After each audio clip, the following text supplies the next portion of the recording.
ہم غور کریں، آج کی رات بڑی برکتوں والی ہے، شب برات کی رات بڑی برکتوں والی ہے۔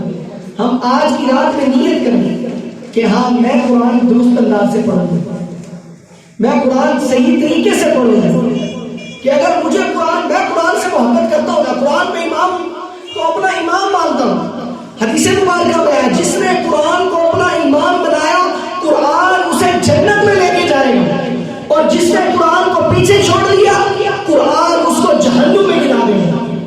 آج ہم غور کریں، مجھے معلوم ہے کہ قرآن کے اندر کتنی جگہ پہ بیان کیا گیا کہ جھوٹ نہ بولو، میں پھر بھی جھوٹ بولوں، میں نے قرآن کو اپنا امام مانا کہ نہ مانا؟ ہم غور کریں، قرآن کو میں اپنا امام مانوں، قرآن کہے جھوٹ نہ بولو، اور میں کہوں جھوٹ کے بغیر کاروبار نہیں چلتا۔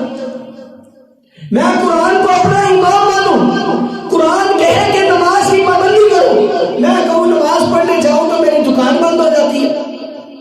میں قرآن کو اپنا امام مانوں، قرآن کہے کہ اچھے اخلاق کے ساتھ پیش آؤ، میں کہوں کہ نہیں، میں اگر روک دبدبہ نہ دکھاؤں تو اللہ بات نہیں مانتا۔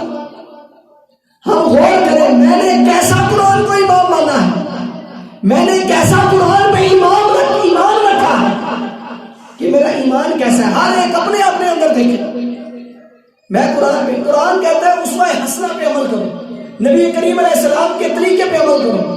میں غور کروں، مجھے تو پتہ ہی کوئی نہیں، حضور چلتے کیسے تھے مجھے پتہ کوئی نہیں، حضور بیٹھتے کیسے تھے مجھے پتہ کوئی نہیں، حضور پانی کیسے پیتے تھے مجھے پتہ کوئی نہیں، حضور کھانا کیسے کھاتے تھے مجھے پتہ کوئی نہیں، حضور گھر کے معاملات کیسے چلاتے تھے مجھے پتہ کوئی نہیں، میں نے آج تک کوئی سیرت کی کتاب پڑھی کوئی نہیں، میں کیسا مسلمان ہوں؟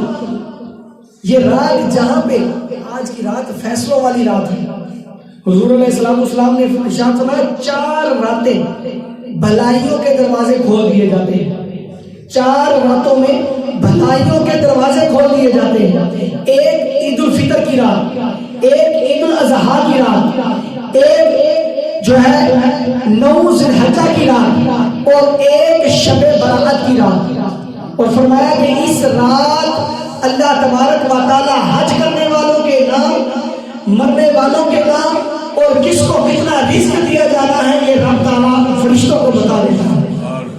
آج کی رات تو ایسی رات ہے۔ ایک روایت کے اندر آیا